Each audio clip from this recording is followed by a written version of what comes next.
Bismillahirrahmanirrahim. Assalamualaikum warahmatullahi wabarakatuh. Alhamdulillah wassalatu wassalam ala habibina wa syafi'ina rasulillah wa ala alihi wa sahbihi wa man walah wattaba'a hudah wa ba'd. Allahumma akhrijna min dhulumatil wahm wa akrimna binuril fahm waftah alaina bima'rifatil ilm wasahil akhlaqana bil ilm waj'alna mimman yastami'una al-qawla fayattabi'una ahsanah. Subhanaka la ilma lana illa ma 'allamtana innaka antal alimul hakim. Wala haula wala quwwata illa billahil aliyyil azim.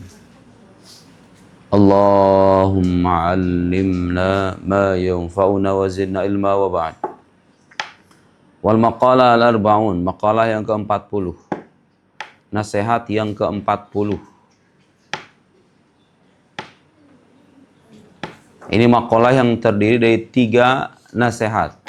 Sebelumnya kita membahas tentang 3 hal yang dikatakan sebagai simpanan Allah Subhanahu wa taala yang diberikan kepada orang-orang yang dikasihinya. Disebutkan di sana bahwa yang Allah berikan kepada orang-orang terkasihnya itu pertama apa? Masih ingat? Kefakiran. Ingat, kefakiran itu tidak selamanya berupa keterbatasan harta. Tapi tentu yang di sini maksudnya kefakiran dalam arti keterbatasan duniawi ya. Karena dengan keterbatasan duniawi itu orang akan mudah mendekatkan diri kepada Allah Subhanahu wa taala. Adapun fakir dalam arti butuh kepada Allah, rasa butuh kepada Allah itu harus senantiasa ada. Baik itu orang kaya ataupun orang miskin. Orang kaya yang merasa tidak butuh kepada Tuhannya, berarti itu orang kaya yang apa? Orang kaya yang apa itu kayak gitu, Irfan? Bagus. Orang kaya yang sombong, ya, dan tiada tahu diri. Orang kaya yang sombong. Jadi kefakiran dalam arti rasa butuh kepada Allah harus ada. Yang dimaksud dalam kefakiran di sini apa? Keterbatasan duniawi. Kalau ada orang miskin, ada orang hidupnya terbatas, tapi dia ibadahnya jalan, taat kepada agama, maka itu bukan tanda murka Allah, tapi itu tanda apa?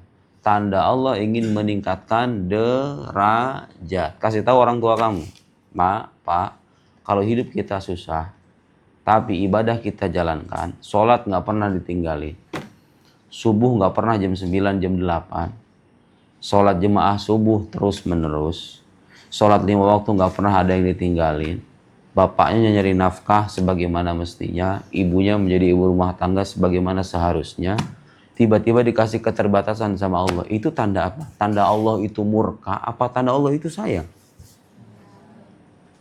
Kok bisa begitu? Lah iya, buktinya para nabi sendiri hidupnya kayak begitu.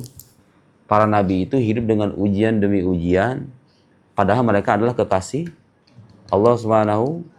Artinya orang beriman juga kalau hidupnya mirip-mirip kayak nabi, banyak tangisannya, banyak ujiannya, artinya derajatnya itu semakin meningkat. Penting gak perasaan kayak begitu? Penting. Supaya kamu gak frustrasi nanti kalau diuji sama Allah, ya kan? Jadi iman itu penting. Suatu saat nanti kamu akan tahu bahwa yang membuat orang bahagia atau enggak, bisa hidup dengan normal atau tidak, di samping ilmu, itu adalah iman yang kemudian melahirkan akhlak. Jadi itu satu kesatuan tuh. Orang kalau imannya benar, akhlaknya insya Allah benar. Karena kalau dia sadar, saya hamba Allah, harus taat kepada agama. Ujung-ujungnya apa? Dia nggak akan mungkin mencuri, menzalimi orang lain, membuli orang lain. Malu. Harusnya yang suka ngebully itu malu ya. Kamu itu sedang membuli siapa coba? Sedang membuli ciptaan Allah Subhanahu wa ta'ala. Coba itu orang kalau misalnya beragama, agamanya benar. Beragama dengan cara yang benar. Mulutnya akan dijaga, ya kan? Karena dia merasa apa? Merasa orang yang kalau saya harus menghina dia ciptaan Tuhan saya. Pantas? Nggak pantas. Di sekolah-sekolah sekarang, dengerin loh, yang beginian ini kadang nggak diajari. Apa hasilnya? Anak-anaknya pada tawuran, Saya baru beberapa hari yang lalu teman saya tuh ngajar di sebuah sekolah. Sekolahnya pada tawuran. Panggil sama Kapolsek. Saya bersyukur kadang-kadang. Sebandel-bandelnya anak pondok. Kagak ada yang tawuran ya kan, Devan? Gak ada yang tawuran. Kenapa mereka bisa begitu? No? Perempuan-perempuannya mohon maaf. Itu pergaulan ya Allah ya Karim. Sebandel-bandelnya kamu di sini. Paling beli sebelah ke samping ya kan? Kamu paling beli mie ayam apa kemana sebagai anak santri kan, sholat masih ditunaikan. Terus hal yang paling mahal dari diri kamu tuh tidak ternodai gitu loh. Coba kamu di luar tuh pacaran udah kagak ada batas. Kenapa itu mereka bisa begitu? Kenapa? Nih, gak diajarin nasihatul ibad, gak diajarin nasihat-nasihat agama, akhlak. Mereka kadang-kadang kehilangan keteladanan. Bapaknya sibuk kerja, ibunya sibuk nyari duit, anaknya di sekolahan kagak ada teladanannya. Gurunya kayak begitu, teman-temannya kayak begini. Dia mau ngelihat siapa? Dikasih ceramah agama juga jarang, pelajaran agamanya dikit. Coba itu, apa yang terjadi? Anak-anak muda yang kehilangan arah hidup, merasa kekeringan batin, sholat juga nggak dia tunai. Nggak tahu tuh sholat itu buat apa gitu. Saya malam itu datang dari luar ke sini, subhanallah Allah pertemukan dengan apa namanya ya hamba Allah begitu ya, yang bawa saya driver. Saya bilang, Pak nanti kalau misalnya mau pulang kalau misalnya nanti udah ada masjid berhenti ya, karena posisi udah azan maghrib. Oh ya udah Pak, ya Pak. Akhirnya kemudian berhenti parkir depan masjid. Saya bilang, ayo Pak kita salat maghrib dulu. Enggak lah Pak katanya, saya mohon maaf enggak. Oh kenapa? Ayo kita sholat dulu. Enggak Bapak aja katanya. Bapak non muslim. Dia senyum-senyum aja. Oh ya udah kata saya nggak bisa maksa. Habis selesai sholat, kemudian saya balik ke mobil. Bapaknya itu saya tanya lagi, Bapak sudah sejak kapan jadi non muslim? Enggak, saya tanya, saya Bapak asli mana? Oh, asli daerah ini. Sejak kapan jadi non muslim? Dia sebenarnya saya muslim Pak katanya. Saya muslim, Tais muslim. Terus kenapa nggak sholat Pak? Kemarin ini katanya berhadas belum bersuci. Saya bilang, Pak, sholat itu wajib. Walaupun kita dalam keadaan berhadas, ada air. Wajib ngapain? Mandi. Kalau hadasnya hadas kecil, ya berwudu. Terus saya bilang, itu saya merasakan kenikmatan ketika memberikan ceramah kepada orang yang tepat gitu loh. Tapi orangnya mau dinasihati. Dan kamu tahu kenapa Bapak ini sampai nggak sholat? Jawabannya apa? Lingkungan. Saya bingung kalau mau nanya, saya nanya sama siapa katanya. Pak ya udah catat nomor saya. Bapak sering-sering lihat YouTube saya. Nih, saya lihat ini YouTube saya, Muhammad Nuruddin. Nanti dengar-dengar ceramah di sini ya. Oh iya Pak. Nanti kalau apa-apa saya tanya, ya nggak apa-apa Pak. Ya ada orang-orang di luar sana nggak sholat itu, bukannya nggak mau, tapi karena terbentuk dengan lingkungan. Mereka itu nggak punya kesadaran sholat itu sangat penting gitu loh. Ya udah saya sepanjang jalan ceramah aja tuh. Pak, kita ini hidup dikasih nikmat sama Gusti Allah 24 jam. Allah cuma minta beberapa menit. Terus sholat itu gunanya buat apa coba? Kadang-kadang nggak semua orang tahu tuh sholat itu buat apa. Saya mau nanya sama kamu, sholat itu buat apa sebetulnya? Di samping penghambaan kepada Allah jelas. Dalam sebuah hadis Nabi itu pernah bilang, "Matsalus salawatil khams kamatsali nahrin azbin ghamrin." Perumpamaan sholat 5 waktu itu seperti sungai. Airnya segar, deras lagi. Kebayangkan, sungai yang airnya segar, deras. Bibabi ahadikum, di depan rumah kalian. Kamu punya rumah, di depannya ada sungai besar, airnya segar, airnya deras. Yaktahimu fihi kulla yawmin khamsa marrat. Setiap hari orang itu katanya nyebur ke dalam sungai itu yang airnya deras itu sebanyak 5 kali dalam sehari. Terus Nabi nanya sahabatnya, kira-kira Masih ada kotoran nggak itu di tubuh orang itu? Kalau seandainya mandi dengan cara begitu. Para sahabat bertanya, la syai, nggak ada lagi. Begitu jugalah sholat, mencuci diri kita dari dosa. Enak gak itu? Tujuannya apa? Kalau kamu renungkan hikmahnya apa sholat itu? Supaya kita itu hidup, nanti pas pulang dalam keadaan bersih. Kamu berdosa nih antara zuhur dan asar. Sholat asar. Selama dosanya itu bukan dosa yang besar seperti berzina, minum khamar, dan kali itu perlu pertaubatan. Tapi sholat kamu ngelihat perempuan, kemudian terlena, kemudian terbayang-bayang, dipakai wudhu itu muka, dipakai sujud, hilang dosa-dosanya. Jadi sholat itu tujuannya apa? Membersihkan kita, supaya kita kembali kepada Allah dalam keadaan tenang, dalam keadaan bersih. Baik nggak itu? Ya baik lah. Buat siapa itu? Buat Tuhan apa buat kita?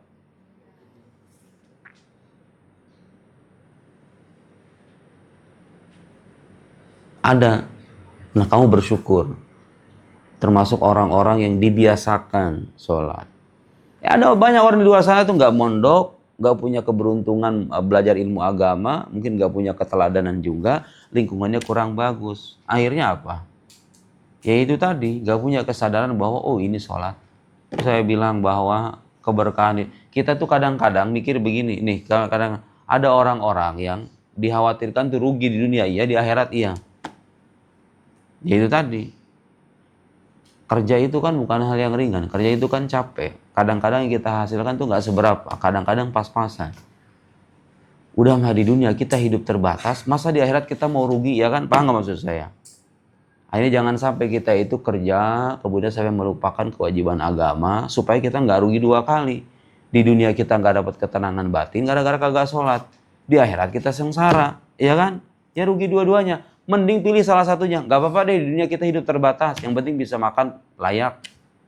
Kontrakan bisa terpenuhi. Nggak bisa beli mobil-mobil kayak orang, nggak bisa jalan, nggak apa-apa. Yang penting nanti di alam akhirat kita selamat. Nih, kita akan baca bahwa sholat itu adalah sandaran dari semua amalan. Yang kelak akan nih, gak banyak orang tahu bahwa kelak semua ibadah kita itu nanti itu ditimbang. Yang pertama kali ditimbang itu apa? Bagus. Kalau sholatnya bagus, amalan lainnya bagus. Gak semua muslim itu punya kesadaran begitu, no. Kamu bersyukur, di luar sana ada. Dan kita perlu mengasihani mereka. Bukan bilang, Bapak kok nggak tahu diri sih sebagai muslim? Jangan bilang begitu. Diomongin pelan-pelan. Kalau ada orang nggak sholat itu ya, diomongin pelan-pelan. Pak, sholat itu kewajiban agama kita. Kamu tahu, sholat itu adalah satu-satunya ibadah dalam Islam yang diterima oleh Nabi Muhammad SAW langsung di tempat yang tidak pernah didatangi oleh makhluk seorang pun. Baik itu malaikat maupun Nabi. Nggak pernah ada masuk ke tempat itu. Di mana itu? Sidratul Muntaha. Di sanalah Allah Subhanahu wa taala memberikan perintah salat langsung di tempat yang istimewa. Kebayang kan? Perintah dari zat yang maha penguasa. Allah Subhanahu wa taala. Tentu yang sangat istimewa. Diberikan kepada makhluk yang paling istimewa. Di tempat yang sangat istimewa. Dalam peristiwa yang sangat luar biasa. Diberikan kepada sebaik-baiknya umat. Coba itu, kurang istimewa apa itu sholat? Cuma 5 kali dalam hitungan menit. Ada 1 jam gak ini 5 kali ini? Gak ada. Hitung okta. Subuh 2 rakaat, katakan 4 menit. Zuhur katakan 5 menit. 5 menit sama asar 5 menit 10. 10, 14. Kemudian maghrib, katakan 4 menit. Jadi berapa? 8. Kemudian Isya. 20 menit, ya Allah 20 menit, setengah jam dah. Dari total berapa jam? 20? Kalau kita nggak sholat, itu namanya nggak tahu diri dong. Dikasih mata, dikasih telinga, dikasih kaki, dikasih badan sehat, bisa bernafas dan lain-lain. Allah hanya minta kita sholat, ruku, sujud, i'tidal, tahiyat. Apa susahnya? Yang bikin susah itu apa coba? Dorongan hawa nafsu dan bisikan setan. Kamu tunduk sama bisikan setan dan bisikan nafsu, udah. Ada orang-orang yang dekat sama masjid sebetulnya. Jadi kalau dia mau ke masjid, itu hanya hitungan langkah, tapi tetap nggak mau sholat. Itu hati-hati kayak begitu. Khawatir hatinya itu ditutup. Bukannya dia nggak mau sholat, masjid pun nggak mau nerima dia. Paham nggak maksud saya?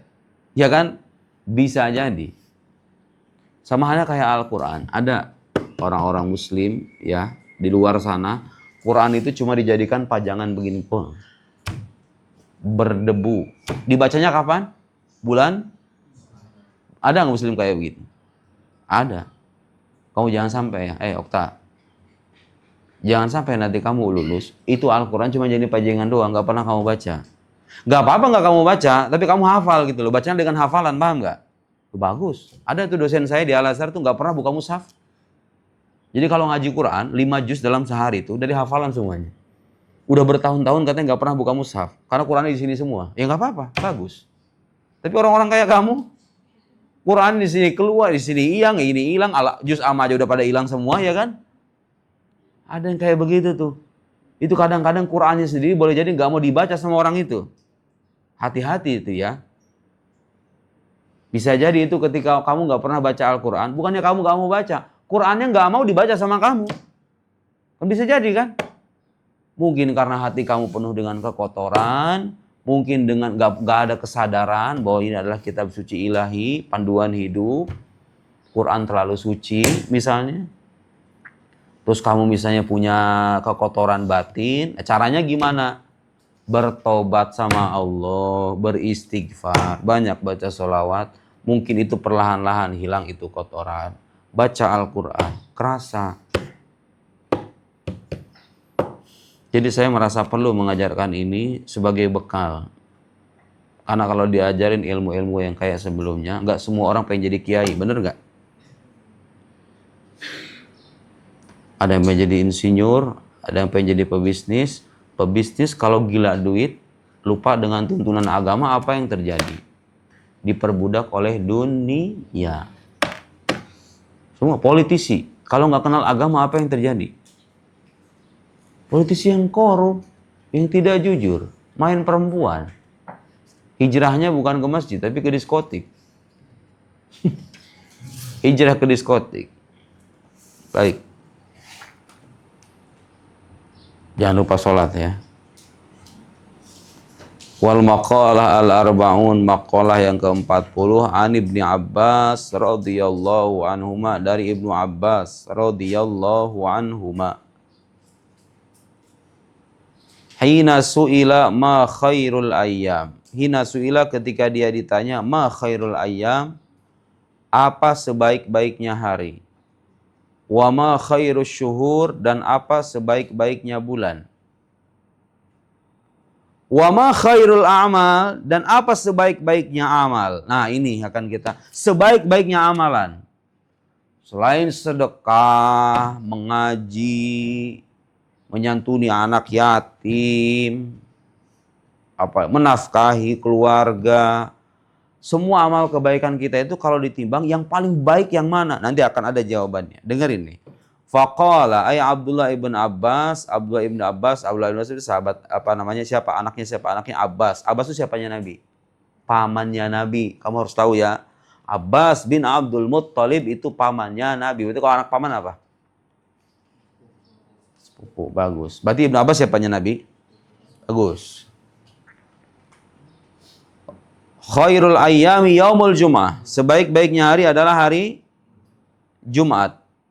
Li'annahu sayyidul ayyam, karena dia adalah pemimpin hari-hari. Pemimpin. Jadi yang paling utama dari hari-hari yang ada itu hari Jumat. Makanya kalau di Arab tuh libur tuh hari Jumat. Di Indonesia hari Minggu. Di negeri-negeri Arab rata-rata hari Jumat. Di sebagian pesantren di tanah air yang pesantren tradisional itu ada yang liburnya hari Jumat. Kalau di kita hari Minggu. Ya kita ikutin pemerintah. Kenapa diliburkan? Ya supaya umat Islam tuh fokus beribadah di hari itu gitu loh, paham nggak? Lianna sa'il atahullahu ta'ala lihadhil umma al-Muhammadiyah. Allah berikan hari itu lihadhil umma al-Muhammadiyah untuk umat Nabi Muhammad sallallahu alaihi wasallam. Dikumpulkan hari Jumat. Hari Jumat, kata Jumat dari kata jama'. Apa artinya jama'? Menghimpun. Jadi itu hari yang bertujuan untuk menghimpun orang-orang muslim dengan berjamaah salat Jumat. Jadi salat Jumat itu tujuannya supaya orang muslim berkumpul. Nanti mereka kalau punya masalah, punya hal-hal yang ingin didiskusikan bersama. Ngobrolin tentang masalah masjid lah, gimana caranya memakmurkan masjid, bagaimana caranya mengatasi masalah tertentu di masyarakat. Tujuannya itu begitu. Tujuan aslinya itu begitu. Orang muslim berkumpul membicarakan persoalan mereka, membicarakan persoalan umat, gitu loh. Wa khairus syuhur syahrul Ramadan, ya Allah ya Karim. Sebaik-baiknya bulan adalah bulan Ramadan. Siap-siap 1 juz dalam semalam ya. Insya Allah. Tarawih juz wahid. Enggak, awal-awal saya pasti mengadaptasikan dulu. Biasa awal-awal Al-Hakumut sampai An-Nas. Insya Allah aman. Nah, hari kedua ada tambahan. Ad-Duha. Ad-Duha sampai An-Nas. Hari ketiga tambahan dikit Al-Buruj sampai An-Nas. Hari keempat juz amma, ya kan? Seret. Hari kelima tancap gas Al-Baqarah. Hari keenam Al-Imran. Hari ketujuh An-Nisa.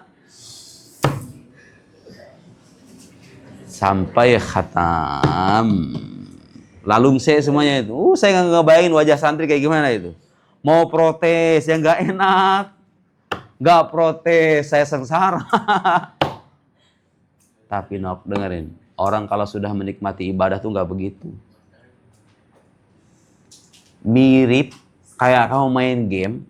Itu kamu berjam-jam main game. Merasa lelah gak? Enggak, lelah mah ada kan? Tapi nikmat, bener gak? Lelah tapi itu ahli ibadah yang benar-benar menikmati ibadah kayak begitu. Lelah mah ada lelah. Cuma ada kenikmatan batin.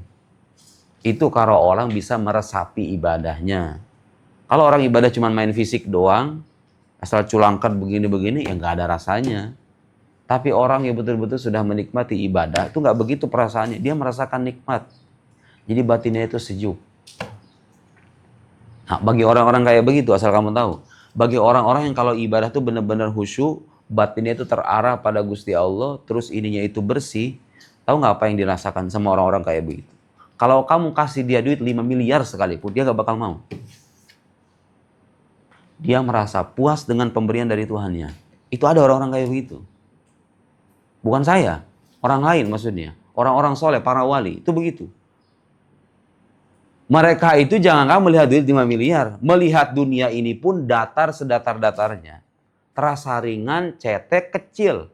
Bagi siapa itu? Bagi orang yang hatinya sudah dekat dengan Tuhannya. Harusnya orang yang kita iri itu yang kayak begitu, ya kan? Bukan orang yang punya banyak duit. Punya banyak duit, kalau masih terus butuh, namanya orang fakir.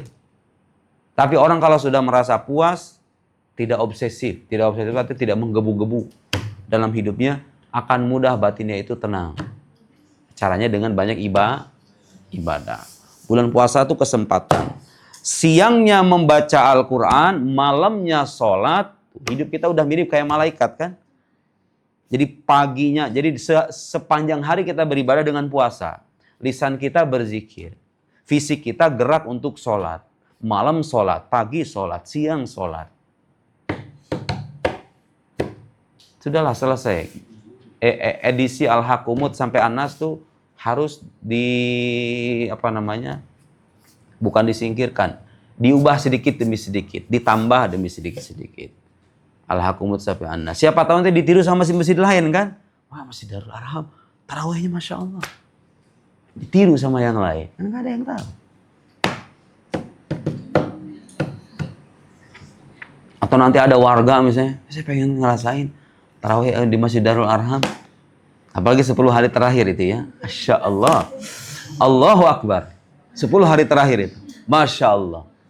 Izlal, Faiz, merasakan nanti, insya Allah. Merasakan nanti. Merasakan nanti. Yang mau ikut, yang lagi liburan di rumah pengen ngerasain, silahkan nanti datang. Gratis. Ada makanan, nanti disediakan makanan. Oh, tenang. Soal makanan. Subhanallah, itu nikmat luar biasa.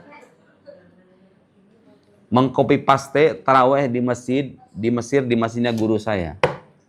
Taraweh versi Mesir. Ya Allah, nikmat sekali.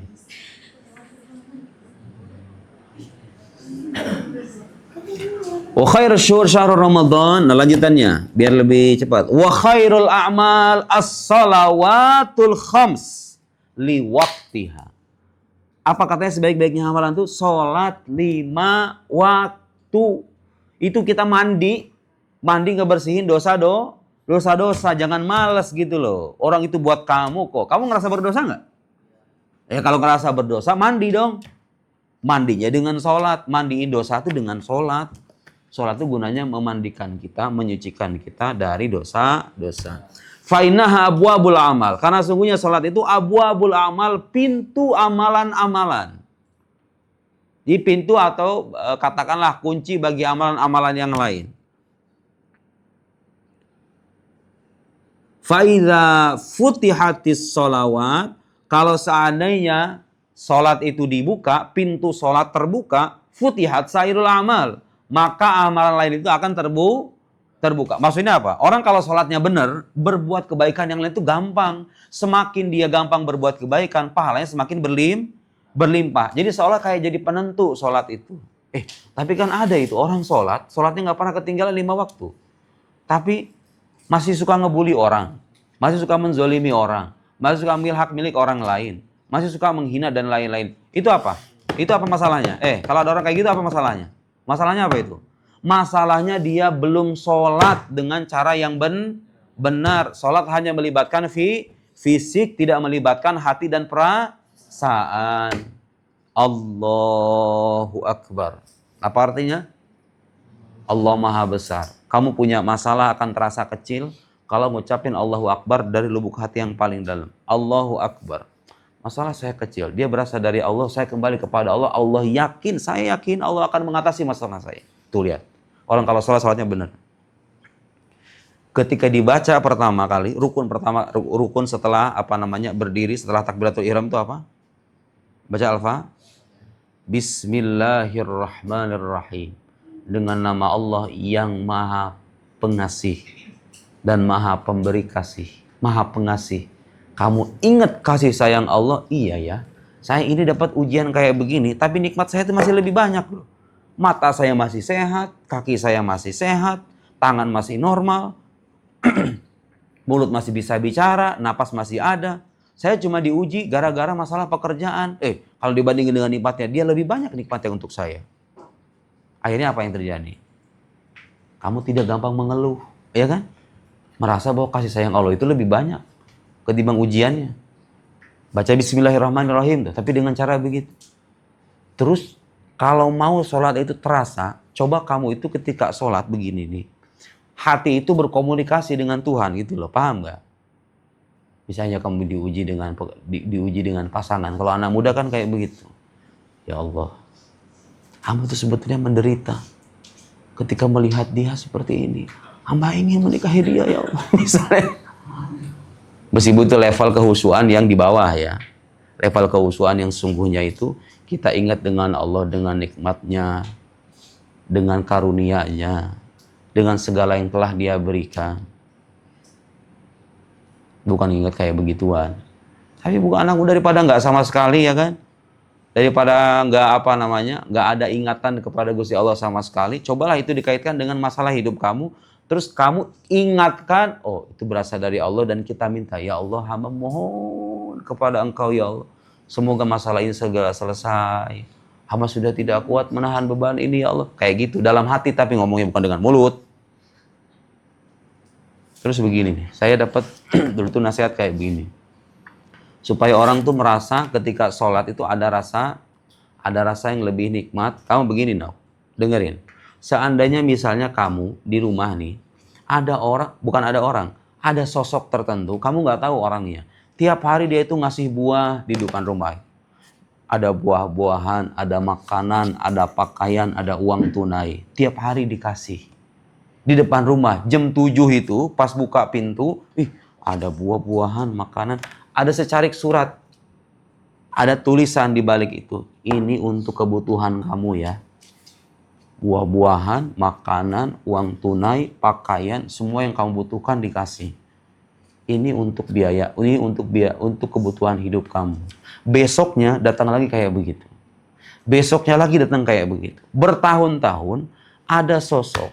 Kamu nggak pernah ngelihat dia, kamu nggak pernah ketemu sama dia, tapi ngasih nikmat yang banyak.